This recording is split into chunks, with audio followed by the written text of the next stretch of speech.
It was August 12th, 2022, when the Lake Minnetonka cleanup crew discovered a sunken Honda Accord at the lake bottom, and 41-year-old diver Marcus Webb's breath caught when he saw the still readable Ice Skating Academy sticker on the windshield. The car had been lying there for 16 years, a rusted silver Honda Accord, yet the driver was nowhere.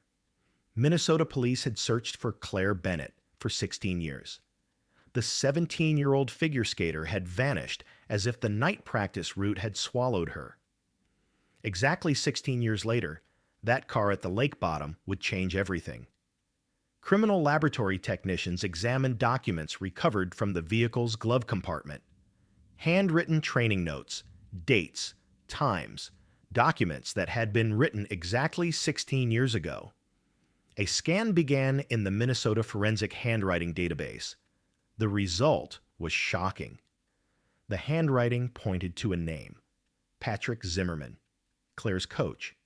There was another DNA on the car's steering wheel, gear shift, and glove compartment, leather fragments, sweat traces, hair strands. The database gave results in 1.2 seconds.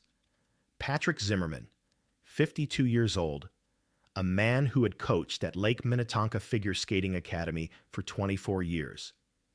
DNA analyses, handwriting samples, and organic materials inside the vehicle pointed to a name Minnesota had trusted for 16 years: head coach Patrick Zimmerman.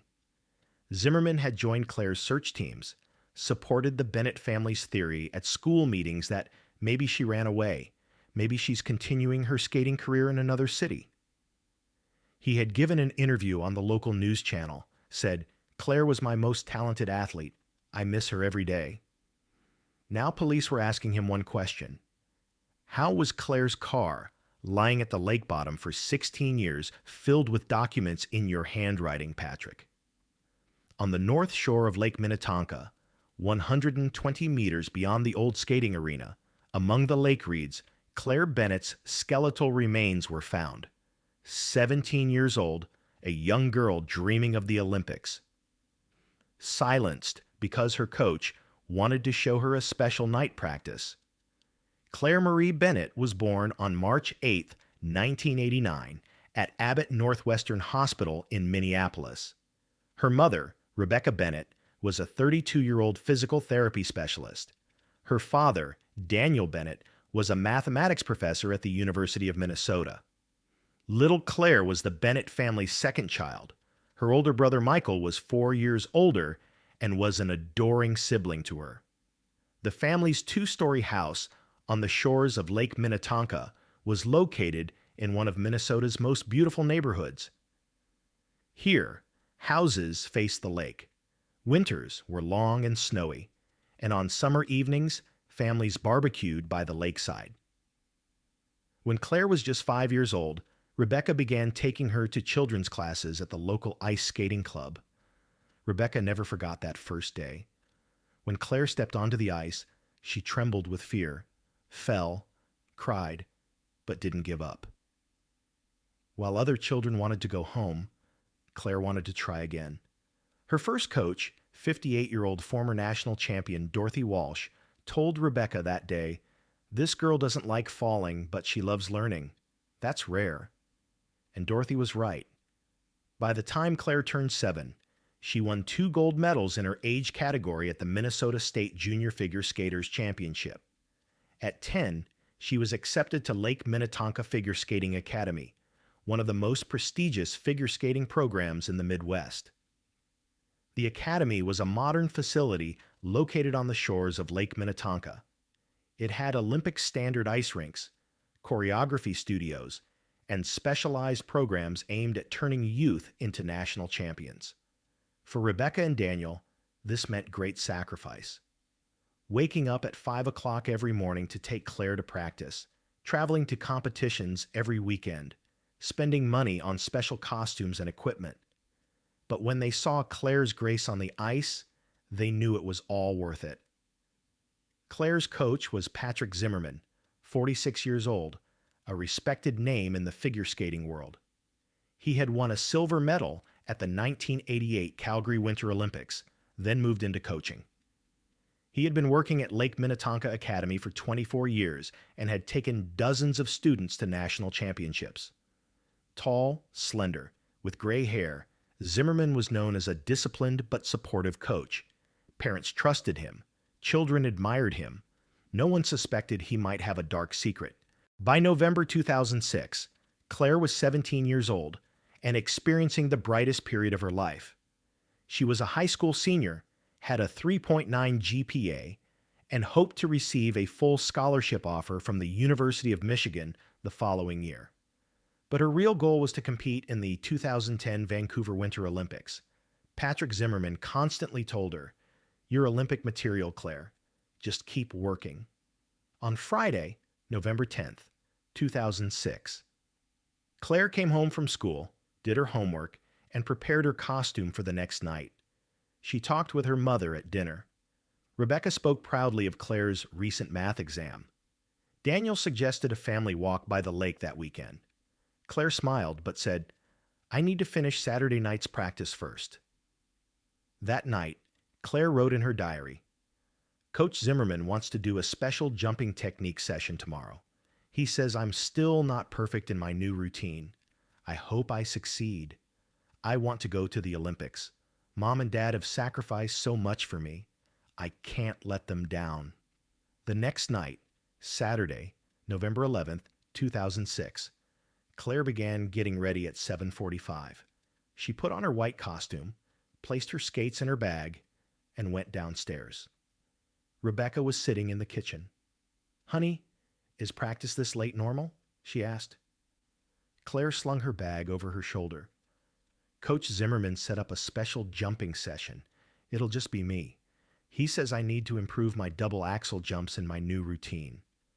Rebecca frowned. "No one else will be there?" "No, one-on-one training. It's more effective that way." Rebecca felt uneasy but couldn't explain why. "Don't forget to call when practice is over." "Okay, Mom. I'll be back by 11. Claire kissed her mother's cheek and went out the door. The November night was cold. The air was dark and the stars were bright. Claire got into her silver Honda Accord, started the engine, and headed toward Lake Minnetonka. At 8:23, Claire's car entered the parking lot of Lake Minnetonka Figure Skating Academy. The security camera recorded this. Claire got out of the car, took out her skates, and walked toward the main building. She was alone. There were no other cars in the parking lot. The lights inside were on. When Claire entered, Patrick Zimmerman was waiting for her. "Good evening, champion," he said with a smile. "Are you ready?" "Yes, coach." "Great. But first, there's a special place I want to show you the new techniques. I have a special training room at my house. We can do video analyses there, work more comfortably." Claire hesitated. "At your house?" "Yes. It's only 8 minutes away. I always use it when I work privately with Olympic athletes. Don't worry, you can call your mother from there." Claire trusted him. This was Coach Zimmerman, the man with 24 years of experience, the man who would take her to the Olympics. "Okay," she said. "Great. Let's go in my car. I'll bring you back afterward." Zimmerman's black Chevrolet Suburban was parked behind the building. Claire got in with her bag. The security camera didn't see them returning to the building because there was no camera at the back exit. At 8:31, Claire's cell phone gave its last signal at a tower near Lakeside Drive. Then it shut off completely. Rebecca Bennett started worrying at 11:15. Claire hadn't returned home yet, and her phone was off. At 11:45, Rebecca called the academy. No one answered. Saturday night, the offices were closed. At midnight 30, Daniel left the house and drove to Lake Minnetonka. The academy's parking lot was empty. The building doors were locked. Claire's silver Honda Accord wasn't there. Daniel called the police. At 1:15, Officer Linda Hayes from the Minnesota State Police came to the Bennett home and took a report. Claire's photo, her car's license plate, and the last place she was seen were recorded. By morning, search operations had begun. Volunteers, police teams, and search and rescue dogs scoured the area around Lake Minnetonka. No trace was found. On Sunday, November 12, 2006, local television channels opened with the news of Claire's disappearance. Her photo appeared on screens. A beautiful young girl with long blonde hair, blue eyes, and an elegant smile. 17-year-old Claire Bennett disappeared while going to figure skating practice Saturday night. Her family is begging anyone with information about her to contact the police. Patrick Zimmerman went to Minnesota police that Sunday and gave a statement. Claire didn't come to practice Saturday night, he said. I was at the academy at 8 o'clock, but she never showed up. I'm very worried. Claire is a very disciplined girl. She would never miss practice. Detective Sarah Morrison took down Zimmerman's statement. When was the last time you saw her? Friday, at the after-school practice. Everything was normal. We had planned a special session for Saturday night, but she didn't come. Was there anything that seemed strange to you? No, nothing. Claire was a perfect student. When Zimmerman returned home, he noticed his hands were shaking. He went to the small room in the basement. He locked the door. In the middle of the room was a plastic bag. Inside was Claire's white costume with bloodstains. Zimmerman put them in a large garbage bag, tied the bag's mouth tightly, and took a deep breath. No one can know, he whispered. No one will ever know. As weeks passed, search operations intensified. The FBI got involved. Every square meter around Lake Minnetonka was scanned. Divers searched the bottom of the lake. Nothing was found. The media took Claire's story to national news. Headlines read, Olympic hopeful figure skater missing. Rebecca and Daniel Bennett appeared in front of television cameras and tearfully begged for their daughter to return. In December, a tip came in. An anonymous caller said they saw Claire in a dark-colored SUV Saturday night. Police questioned all dark-colored SUV owners in the area. Patrick Zimmerman was on the list. He had a black Chevrolet Suburban. Detective Morrison questioned him again. Mr. Zimmerman, where were you the night of November 11th? At the academy, preparing for practice. Did you go anywhere in your car? No, I was at the academy all night. Is there anyone who can confirm this? Zimmerman hesitated. Well, no. Saturday nights are usually quiet. Only special practices happen. Morrison frowned but had nothing to charge Zimmerman with. Searches continued until January. When snow started falling, hopes diminished. As 2007 began, Claire Bennett's case went cold. Rebecca Bennett collapsed. She quit her job. She spent her days looking at Claire's photos, sitting in her room. Daniel tried to keep working, but felt empty inside. In 2008, Rebecca and Daniel divorced. The pain had separated them from each other. Each had lost Claire in a different way, and they couldn't carry each other's pain. Rebecca moved to a small apartment in Minneapolis. She prayed for Claire every day. Every Saturday, she went to Lake Minnetonka and sat by the shore, imagining that her daughter would somehow return. Daniel tried to work and forget, but at night he heard Claire's voice. Dad, I'm going to the Olympics. Patrick Zimmerman continued his life normally. He kept working at Lake Minnetonka Figure Skating Academy. He coached new students. Families continued to trust him. In 2014, Zimmerman retired. He began living a quiet life in his house on Lakeside Drive. He had never married. He had few friends. Neighbors found him polite but distant. No one knew what he was hiding in his basement. Years passed. 2012, 2016, 2020. Claire Bennett's case was forgotten. Only her family remembered. Rebecca died of cancer in 2021. Her last words before dying were, "Find Claire. Please find her." August 2022. The Minnesota Environmental Protection Agency launched a water quality improvement project at Lake Minnetonka. Diver teams began cleaning the lake bottom. On August 12, 2022, diver Marcus Webb noticed something at the lake bottom, a metal object covered with soil and algae. He began digging. There was a car, a silver Honda Accord. The license plate was readable. Minnesota VKL 4821. Webb's blood froze. He called the police. Minnesota State Police came with forensic teams. The car was carefully removed from the lake bottom. Inside, documents were found in the glove compartment. The papers were wet, but the ink was still readable. Handwritten training schedules, dates, notes. Detective James Harlow took over the case. He examined the old files. In 2006, Patrick Zimmerman was Claire's coach. Harlow sent the handwriting samples to the state laboratory. Results came 2 weeks later. The handwriting on the documents in the glove compartment belonged to Patrick Andrew Zimmerman. There were other DNA samples on the car's steering wheel, on the seats, and on the documents in the glove compartment. August 28, 2022, 6:30 a.m. Detective Harlow and 8 police officers arrived at 1847 Lakeside Drive. Patrick Zimmerman was 70 years old. When he opened the door, he didn't look surprised, as if he had been expecting this.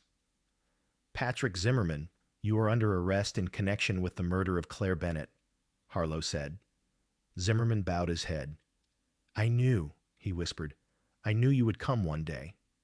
During interrogation, Zimmerman confessed everything. He explained that on the night of November 11, 2006, he called Claire to the academy, took her to his house with the promise of special training, attacked her there, and killed her by strangulation. "Why?" asked Harlow. Zimmerman closed his eyes. "I don't know. I've been asking myself that for years. I felt something for her, something I couldn't control. That night at my house, something broke. I touched her, and she pulled back. She looked at me with fear and disgust, and I couldn't stand it. How did you bury the car? I took it at midnight, behind the old arena area. No one saw. I drove the car into the lake. It sank." The trial began in February 2023. Daniel Bennett sat in the front row. He was holding Rebecca's photo. Zimmerman pleaded guilty. The jury decided in just 3 hours: first-degree murder, life imprisonment, no parole. When the judge looked at Zimmerman, he said, "She trusted you, families trusted you, and you used that trust to kill her." Zimmerman was taken away silently. Daniel spoke to reporters outside the courthouse. Claire is at peace now, with her mother. Claire Marie Bennett was buried at Minneapolis Memorial Cemetery on May 22, 2023. Next to her mother, hundreds of people attended the funeral. Former schoolmates, coaches, teachers, everyone remembered Claire. The gravestone read, "Claire Marie Bennett, 1989 to 2006, flew on the ice, dancing in the sky." Daniel placed white tulips on the grave. "I miss you, baby girl," he said. "Every day I miss you." Lake Minnetonka. Figure Skating Academy erected a monument in Claire's honor, a bronze plaque by the ice rink, in memory of Claire Bennett, skating among the stars. When the story ended, one lesson remained. Trust is fragile, and some monsters come disguised as mentors.